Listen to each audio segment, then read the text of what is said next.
I mean, if you're a responsible adult about it, yeah, that's sure. But someone's always going to write dildo mouse in your notes. Apparently. I mean, I can't do it at work, so But you can do it at work once. yeah. Maybe. How many times can you do it? That's a question.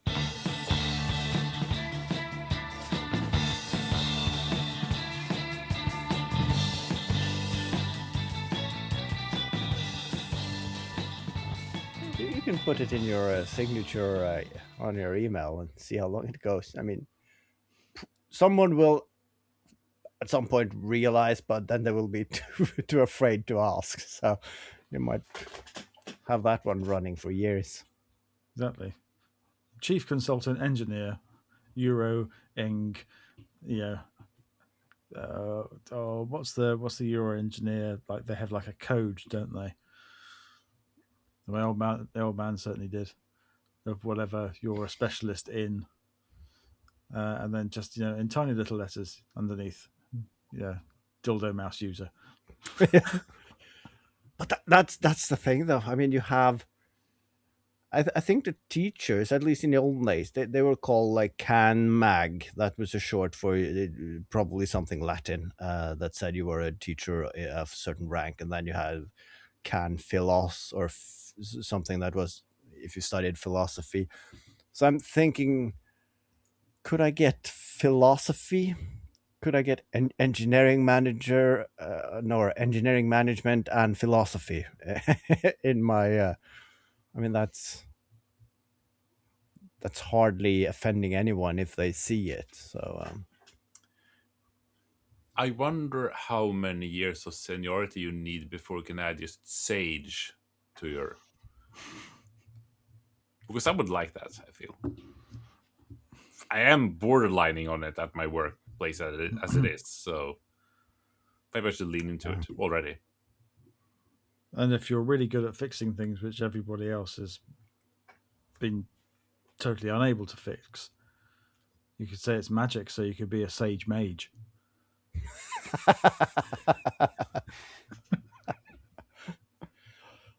KJ, and then in parentheses where they put the title and is SM, Sage Mage, but nobody will ask. Some things it stands for Master of Science. No, it's Magical Sage. Magical sage. I know stuff and make problem disappear. I can work with this. Sage Mage sounds like a ditch witch. What a team up. Is this a half-pint flag now? I think so. Yes, very much so. Well, at my spending spree, I also just at a whim got my kids, got the family a Switch 2 for, and I really felt I realized why some parents just get their kids stuff to buy their love, because I haven't gotten that much praise for my kids in a long time. A new gaming console? I didn't think this was possible. I thought we never going to get one. You love us after all, Dad. Yeah, something like that, yeah. What'd you get them? There's the second version of the Switch. The Nintendo, the latest one, because they're so pleased with this one that they just added a 2 to it. And it works better than the old one. I think it's like planned obsolescence at their part. But I mean, that part, it was so the kids don't get so annoyed with it with long loading times. But I mean, in the long run, I just want time to play as well. So now we have one console that no one uses. So then I can play on that one. Okay, I'm so glad you segued into this because I have some questions that are gaming related. I think we discussed it last week. Of course, my wife found the old Nintendo DS3 or what it was called, and the kids are really into it. And of course, I have the old Nintendo mini retro gaming consoles. And we are so pleased that they're showing interest and a bit of talent in gaming that is not on a screen where you have to do in-game buying shit or unlocking or getting ads. So of course I've bumped up on my list making that arcade tabletop arcade machine. Was even today I was in and looking for which kit to get, and they are reasonably priced. So you buy the kit and you get the cheapest screen that you can and pick the bezel off of that one and mount that. And I just have to design the side panels and the main panel where you put the joystick and all the buttons in. I can do that on the CNC. That's basically a day's work. And then I was thinking on the sides, I see that you can buy some vinyl wrap that has like a graffiti or like cartoon things on it, so you can really get that arcade aesthetics. But I'm thinking my kids love painting, so should I give them one half side each and like here is a lot of acrylic paint in all the colors, go crazy. I don't want any piece of this plywood not covered in paint, because then I would include them in the build process and then I just assemble it. And then I run into a problem because these kits come with pre-installed games. And at some point someone thought more is merrier. Yeah. And Where it's the going. smallest I found, and these are really hard, it's like 60 games in one. That is reasonable, but it's hard to get them to tell what actual 60 game it is. But then the next step is 4,000 games in one. And then they have 9,800, and the biggest one is like 22,000 games. I did not, in my wildest imagination, think that so many games were made for arcade machines. And I'm not going to start questioning how is the licensing for 22,000 games work. I'm not going to ask those No. questions. But the thing is, Licensing, schmicensing. exactly. But the thing is, it is an arcade machine, so it's like you use the joystick up and down the menu system. And then I just did the math. If you're hovering on one game for 1 second just to read and register what this game is, 22,000 seconds to go through the list to find out which game to play. It's too much. And it's too much even to go through. And you could send them an email and they could give you a PDF with the entire list of games. I got that one. And it's like you're on your mouse. You're scrolling and scrolling and scrolling and scrolling, and you're making yourself a coffee and you're scrolling and scrolling, and you're still on B, right? And I don't know any, and because you could mark out if there was some games you wanted to block, and they could program that out. Because when you get the unit, you don't get the access to actually do that yourself. Now, luckily, I found one of them, which I think is only 9,800 games in one. They have the possibility of hiding games yourself as a parental function or making a playlist for the most played games. But still, I haven't played a lot of arcade games, so I don't know which are the good ones or the bad ones. And going through thousands of them to set up. But then again, it's old pixelated games. It's not like it's R-rated, any of it. So, I mean, the kids could figure it out. But yeah, more than 1,000 games in one, that is too much. I think the Nintendo I got, and that is just Nintendo games. I Yeah. think it had like 30 games or something. We play 4 of them, and that's Mario. So yeah, adding 1,000 to that, it's just it's an imaginary number at this point. So Yeah, I got that handheld console at yeah, I heard about it on Two Thirds Focused, I think. Got that from AliExpress and cost like 30 quid, 40 maybe. And it had like several thousand games, everything from the NES up to the PS1, I think. It was say everything listen, and that was just scrolling endlessly. It felt like. Yeah. So yeah, I definitely hear what you say. But then I got an email later, but this might be a licensing issue. This thing that you bought, why you don't say, because Blood of Isle had everything on it. Yeah. So, but yeah, you should definitely need to be able to curate that list. Otherwise, it feels Yeah. unusable. Yeah, and the thing is, I would like to be able to. I see some of them have a USB connection. You don't have the access, but I would very much have.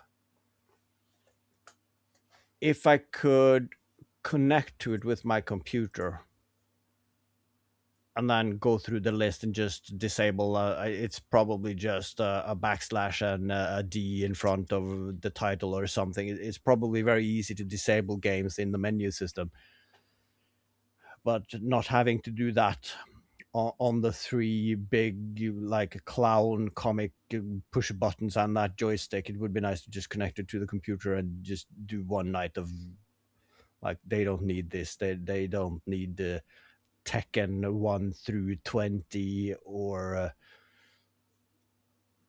I mean, they need Tetris, they need pinball, they need like, it's the basic, and the Space Invaders, and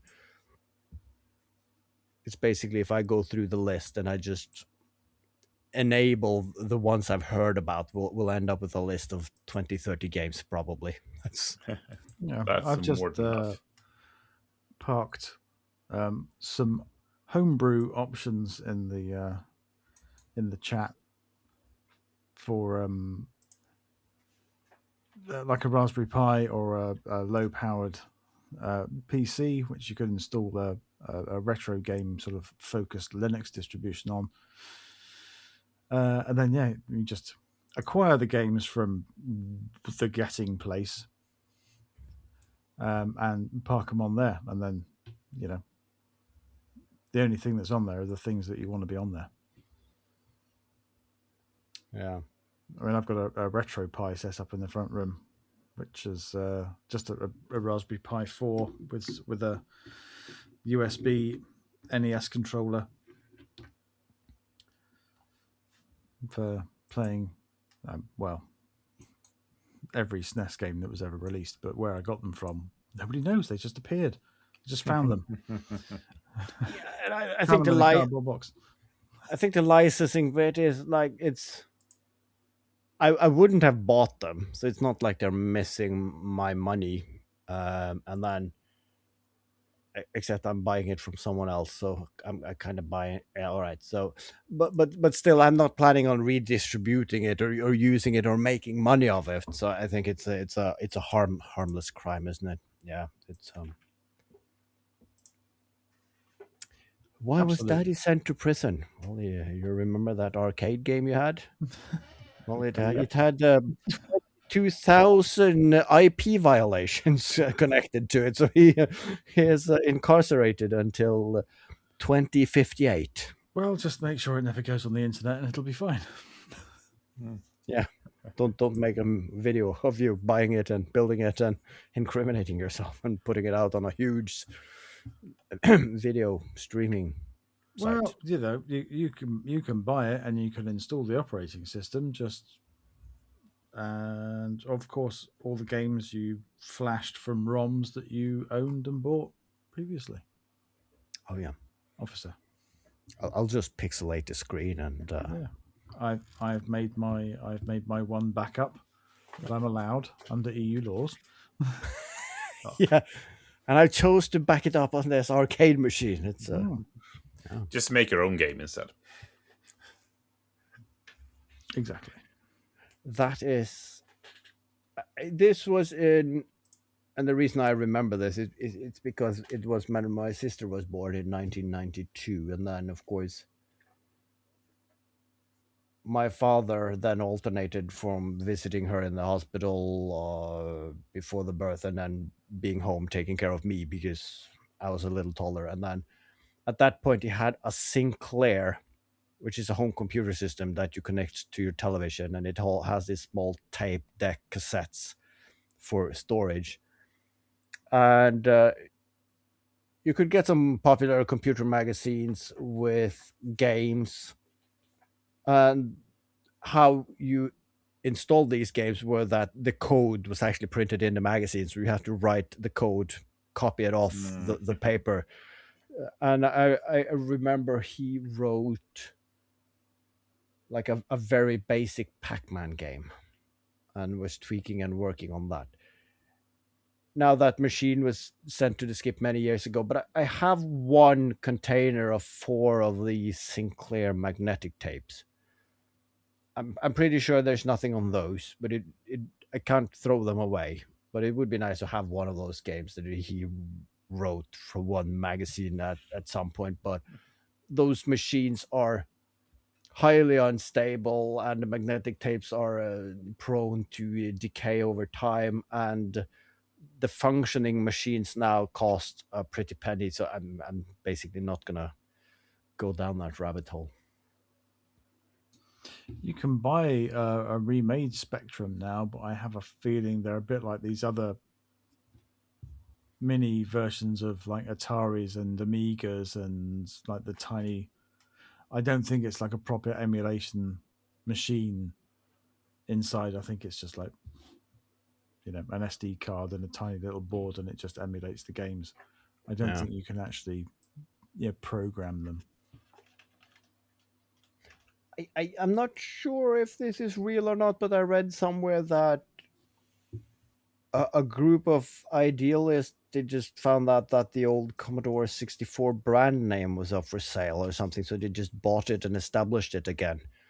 So they're making a new modern version of that Yeah, very traditional game console, and planning to have that out so you can actually buy it.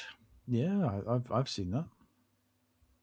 I think they're actually remaking actual computers rather than just being some you know plastic box which looks like a Commodore 64 and a load of pre-installed games. I Yeah. think that you can actually build.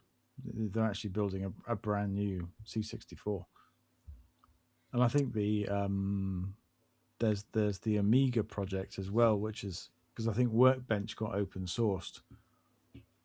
So I think there's some people, some real nerds out there trying to remake Amigas as well. Oh yeah. Everyone needs a hobby. They do.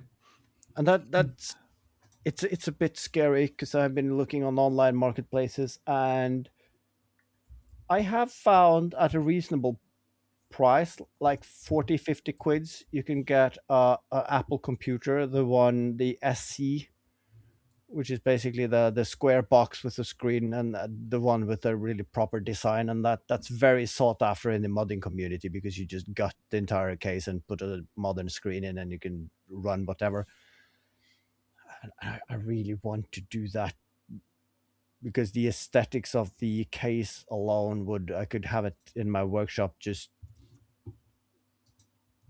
switching from some low resolution imaging the background. It can just be a like installation. Oh, I forgot about the Spectrum, but when I see the picture now, that I remember that. Yeah, I don't. Well, I didn't have one. But my dad had one, and I was allowed to look at it. So that's where the craving started. Yep.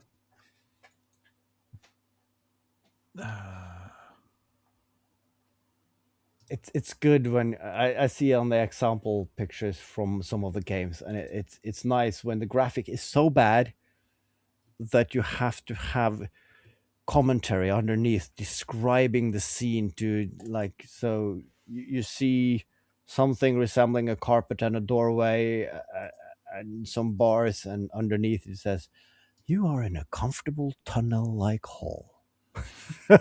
It's like, okay, so it's Yeah, a tunnel. All right, I did not see that from the picture. I know. I really kind of want. This is a bit like you and your old computer game. There's a computer game on the Amiga which I just got this real pang to play again. It was called Heimdall, and it was a bit like a sort of a turn by turn role playing Dungeons and Dragons style thing, but with battling various things in the cavern. I really need to build some sort of contraption that allow me to play that.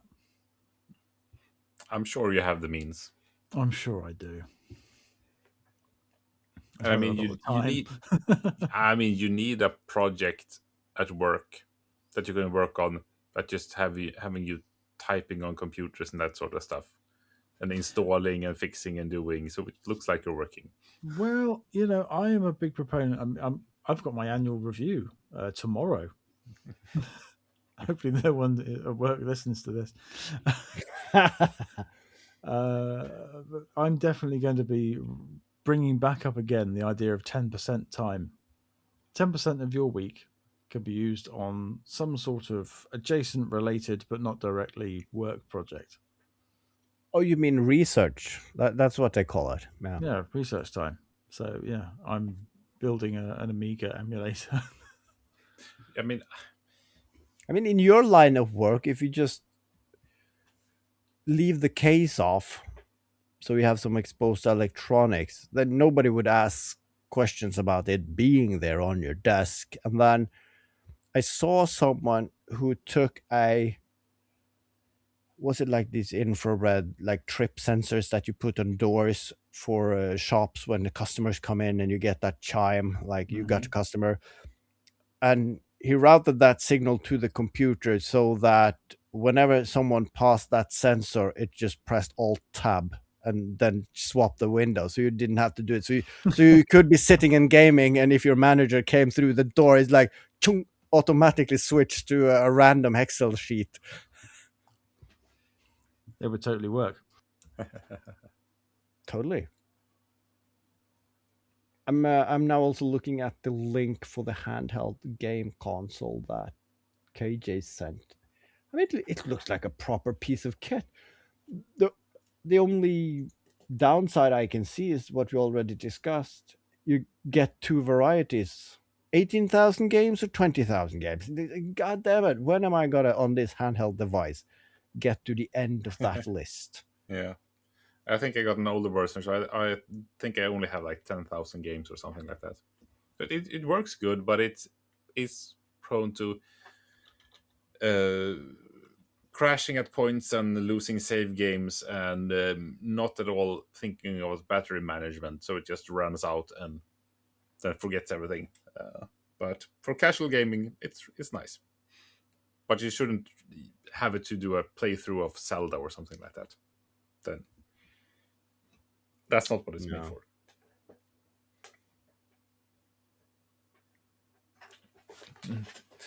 Well, speaking of buying stuff, especially from China, I heard that Pierre, the Swedish maker, has ordered a mini excavator from China. Instead, like me, buying one here. So it's going to be really interesting to see how it goes for him. You're thinking of the Swedish copycat, right? Right, Yeah, sure. exactly. I mean, his will arrive in a couple of months, so I'll have a head start. Yeah. But yeah, it's especially going to be interesting to hear what the final price ends up to, because I did some calculations beforehand, and sure, I mean, you buy a digger for 2,000 quids, but then you have to pay for transport, and there's importing fees and tax and all of that, and just finding someone to actually take it from the harbor to your house, and it's a lot of extra costs. So Yeah. the end price is something that, as someone who does this maybe once or twice in their lifetime, it's really hard to calculate. But you realize why people have those import export companies and actually do that for a living. But it seems like a hassle and a lot of work and not fun at all. Yeah, and that's the thing though. Ordering small things as a private person is relative. It's easy. Um, of course, in Norway now they drop that minimum amount where you don't have to pay import tax on it or VAT. So now you have to do that on everything you buy. I think But of that's an course, EU thing. yeah. But then of course it's the boxes that I'm now buying from Germany that they don't sell to private persons, so you need to have a company. And then of course I buy them, and then of course it's without VAT, and then of course the shipping company, let's not mention their names, they handle the import taxes and everything and adds the VAT, and I get a separate invoice on that.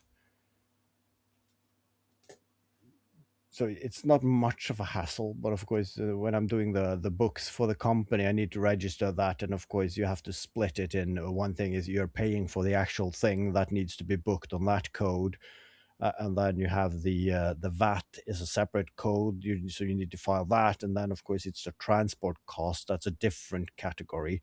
Yeah. So there is a little bit of follow up just to get some boxes, but I mean,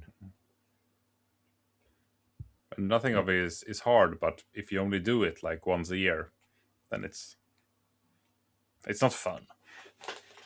And it is 2026. We have automated a lot of things. So why can't we do this easier? Because it should be possible. But changing the subject and still being on Chinese sites, I think it was a year or two ago, and I think we discussed it on this podcast. I stumbled over the Makita battery powered coffee maker. Ah, yeah. Of course, it's not. It doesn't use any capsules, so you have to fill it up with water and ground coffee. So you need to bring a bit of paraphernalia with you. But now I see that a Chinese site that we shan't name the name of now have off-brand versions that look very, very, very similar, very same color, but you can also get them for Bosch batteries, Ryobi batteries, all the majors. So, but still, it's 156 euro for a I have a coffee maker, and I sell them. I have a thermos, which we talked about in an earlier episode, and all the hassle of getting that one. So I'm not getting a coffee machine, but of course I'm still looking at it, and a battery powered coffee machine, that it's on my wish list. It's Um, funny how if you just add coffee to something and your interest is increased by 10% instantly.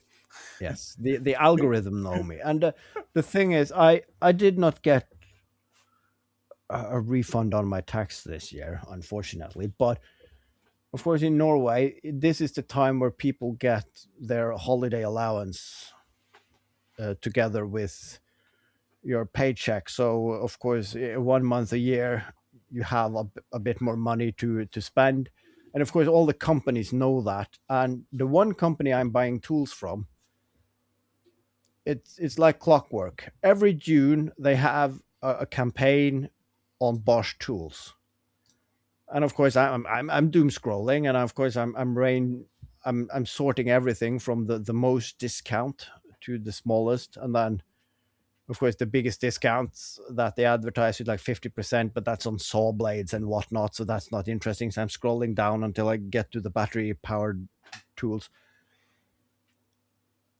And good news, bad news. I found some new tools that I need, but I already have them. But these are newer, better versions. Ah, yeah, okay, Um, yeah. So you don't have that specific, but you have that. Yeah, okay, yeah. no, but what I figured out though, they got a better, more balanced orbital sander. But when I started looking to it, the housing is in plastic. The one I got is metal. So yes, they have done something to it, but they have made it Worse. worse. So all right, so then that means that the one I have, although not as balanced, is better. So I don't have to think more about that. That's a good thing. And then I have the small handheld 12 volts circular saw, which is useless. I used it here the other day to cut a groove to fit the grating in on the storage cabinet, and the problem is the blades are so thin that they warp when you're using it. So even with a guide rail, it draws to one side because it twists the blade a bit.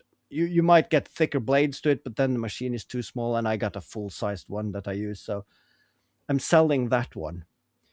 Um, Nobody has bought it yet, and I sell the trim router that I have. It looked very nice. It's a like shaped like your hand, so it fits well, but it's useless to work with. And now they have like a proper battery router that I wanted one for years, but Bosch never had it. So I was looking at the DeWalt one, which is really good. But now Bosch has one, and it's a bit of a discount. And I just sold the old one, so if I chip that money in, of course, it won't cost me as much. And of course, the wife was like, I told her, I actually sold some of my tools. What? You sold your tools? Yeah, to buy newer, upgraded ones. You didn't sell anything. You're just trading it in. That's what you're doing. Don't come here and tell me that you sold some tools. So, fair enough. Yeah, I keep looking at cordless circular saws because I've got the track saw. I'm never going to have enough space for a table saw. Well, maybe if I move, you know.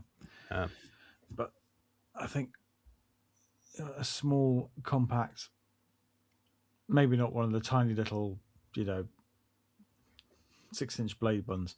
well, avoid those Yeah, for the but mentioned reasons. a battery powered circular saw is probably definitely on my purchase list at some point in the future. It Do is what I nice to have. did. I bought it on sale. So my track saw is battery operated. And after I got that one, it's easier and it cuts better than using the table saw that I bought and integrated into my workbench. So it's more hassle setting that up and using that and connecting dust connection than to just take the sheet of plywood out and cut it with the track saw.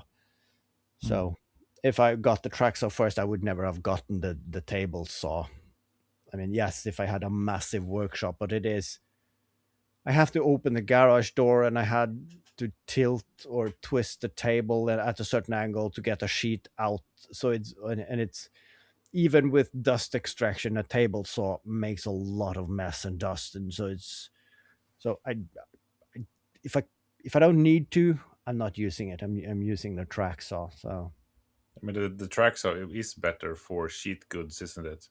I mean, maybe if you're doing some kind of repeat cuts for a specific Yeah, thin thing. it's the repeat cuts which the table saw really does excel at in my yeah, Yeah, mind. you set the fence. You don't have to like yeah Constantly measure, remeasure, check yeah. again, yeah. and then go, oh yeah, I measured that, but then of course there's the kerf width as well, and now I've got 8 of things, and 6 of them are slightly too narrow. Yeah, one of these days I gotta get a proper track saw because I have a battery powered circular saw, but it's just one of those uh, free ones, not for a track. But I also have the Makita track, but I don't have a proper track saw, so I can't really use it. I tried to because they had some kind of fits non accessory thing that you could use with a track saw for that circular saw I have, but didn't work. And I had thought about making something, but yeah, that feels like a hassle. So I just Yeah. need a big plywood project. Then I would splurge on a track saw. But so far, I'm not really a plywood woodworker, I feel. Yeah. Well, I've got the track saw, but it's like the cheapest one you could buy. It's the screw fix special. And it is a plunging track saw. They're all plunging track saw, but I don't think I've ever actually done a plunge cut. I just set my depth and then knock it down to that, and then just start cutting. Yeah. So that whole aspect of it is like, I don't need that. And that's the thing though with track saw or circular saw. It is an electric motor and a button, and some of them have some fancy regulating thingamabobs, but you don't use that. So it's basically down to the quality of the blade usually. So Yeah. there's no point spending too much money. So But I would like something to actually follow the track properly, and not just as I do now. I have a piece of angle iron that I clamp onto the workpiece, and then I have a specific piece of wood that I've cut that is the exact width of the side of the saw up to the blade. So if I have a line and I put that piece of wood and I put my angle iron at that distance from the line, then I will cut at the line. Well, that system would work for a lot of people for a very, very long time. But it is a hassle. It is a faff. It would be so much nicer if you had a track that actually know that yes, it will cut at this point at the it would be nicer. I saw this wasn't a circular saw. This was an angle grinder. When I'm thinking about it, I saw these two guys. They were cutting a pipe, and they did not have a battery angle grinder, and they did not have a long enough extension cord. So they stretched out the extension cord as close to the workpiece as they could, and they spun it out to max revolution to get the inertia of the blade. And then they just ran 2 meters onto the workpiece and like, meow. And then, all right, we cut 1 millimeter, go back, plug it in, rev it up. So, yeah, you don't need battery, you don't need cable. You just need persistence. That is an interesting way to do it. Yep, not the infinite improbability drive, just the persistence drive. I am amazed though.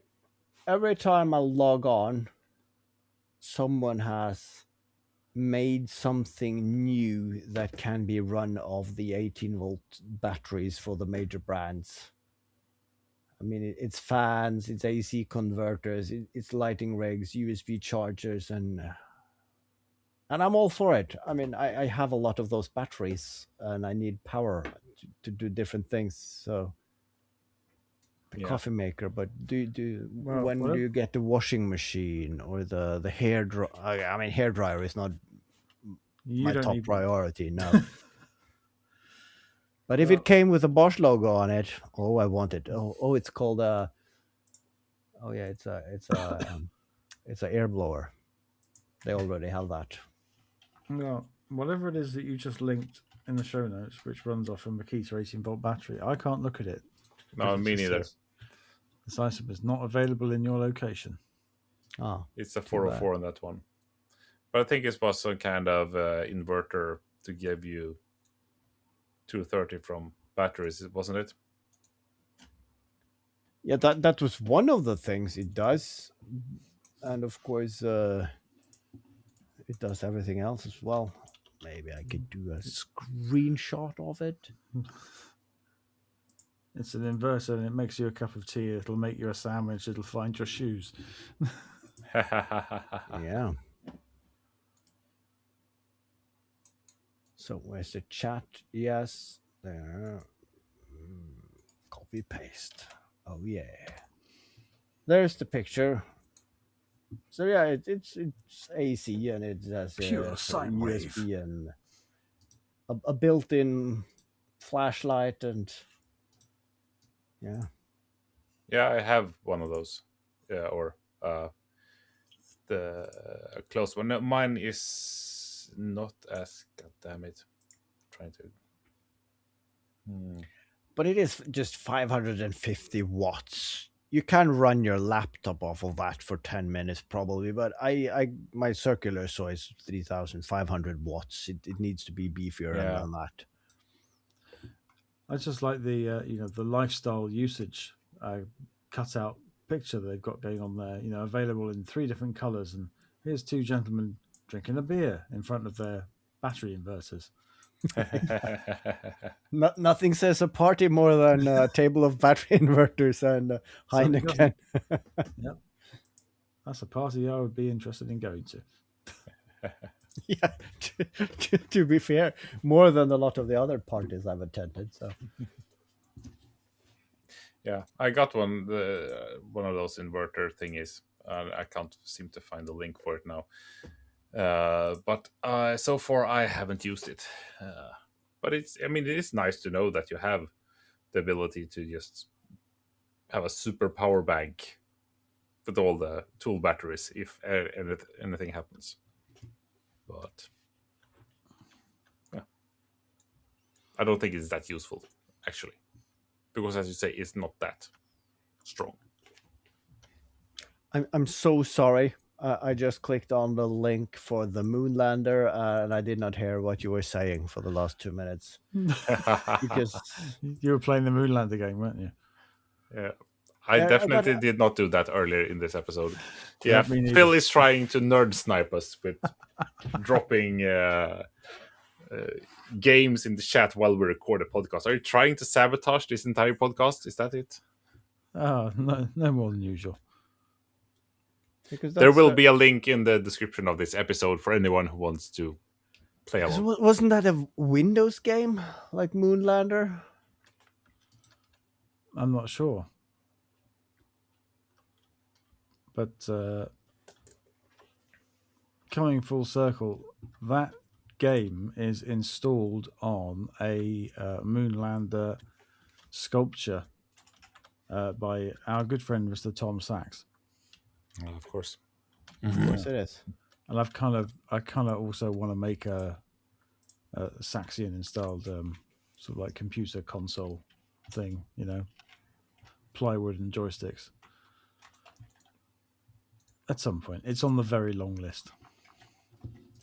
Let me find a link for that.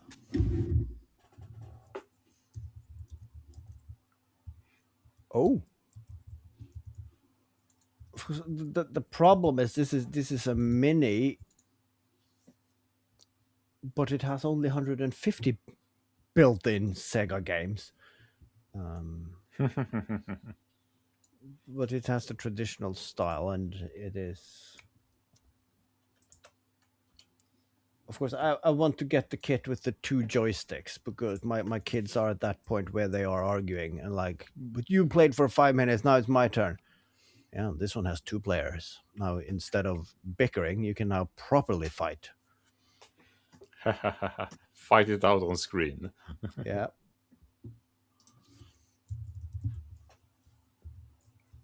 And It's a that good lesson. traditional shape, that is, I mean, there's your excuse for a track saw. 1 sheet of plywood and a track saw, you built that in an evening. Then you need some vinyl wrap on the sides there, and yeah. How many of those kits are home arcade kits are laying around in people's garages half built? Of the ones sold, is it 50% of them? Probably. But they aren't YouTubers that need the build to be completed for content. So we have That's the that thing. going for us. Yeah. Keep telling yourself that.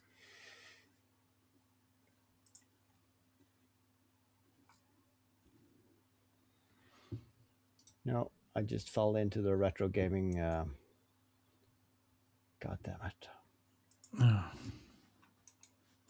Speaking of making things for content and just making things, I'm at a real sort of crossroad of 2 projects that I really want to do, but I really don't know which one I want to do first. Ah, Yeah, because I've got my Euro crates on the shelf. You can't see it on camera, but on the shelving behind me, my Euro crates are right on the top, waiting for something to be done. So I need to make the cart. But I also really want to make the bookshelves because I want all the stuff that's in the garage, which is destined to be the bookshelves, to not be in the garage anymore and actually be a set of bookshelves. mhm. So Which one do I do first? I just don't know. Yeah, well, it's hard that because I really enjoyed building that. I mean, it's more a shelf than a table, basically, but the joy of tidying up your maker space make you want to spend more time there. I Yeah. found that for myself. So Do you need to make any of them? Is there a time crunch involved in your life will be significantly better if one is done?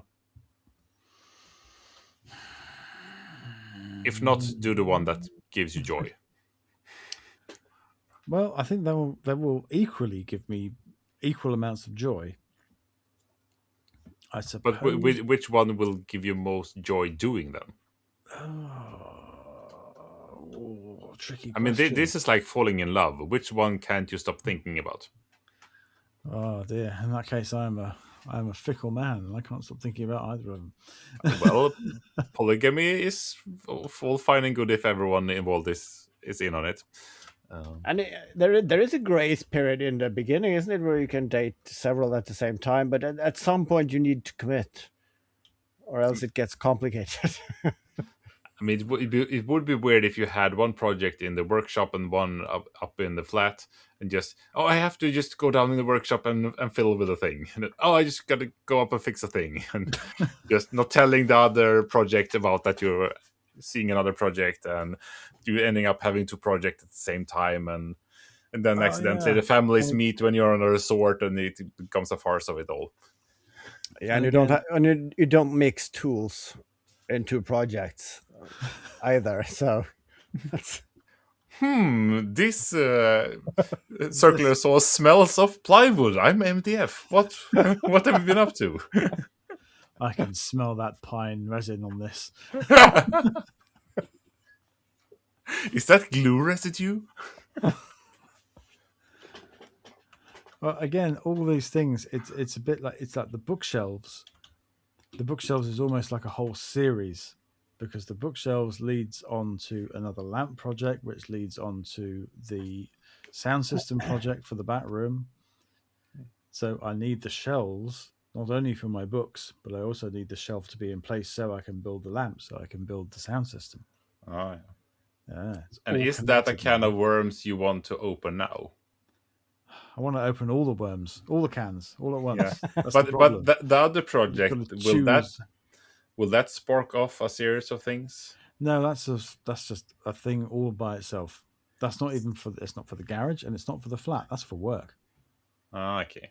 Yeah, that's just a rolling cart to keep under my desk at work. It's its own thing. Once it's done, and then it's dead to me. I mean, so then that's the question: Are you more? Do you want a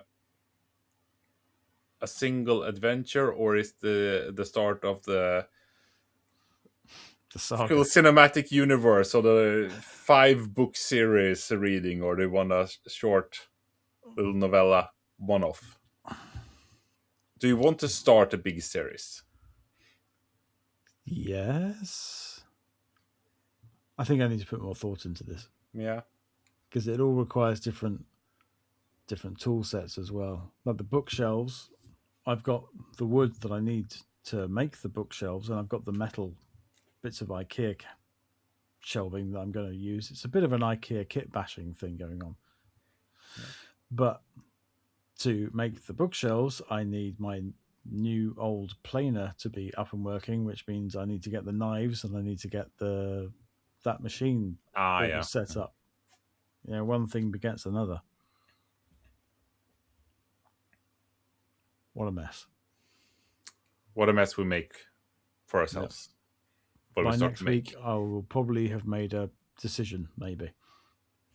My money is that we started a third project that you don't know about at this point. Pick one of many in the book. So that's the cliffhanger then for next week. Next week, Phil might have made up his mind. Yeah. Won't have made anything, but he was definitely made a decision about what he's going to make. Yeah. Cast your votes in the CMO group. What will Phil make? I saw the segment, Could that be a challenge all along? It's like, no, I don't. Make your mind up and make one of your projects on your list. And that's the long. Yeah, that's one thing. What I was thinking, do I trust the CMOs enough to just No. tell me what my next project is? But no. I'm sorry to all of you, but no, I don't trust you in that sense. I trust you for advice, not directions, or not orders. Yeah, you know what I mean.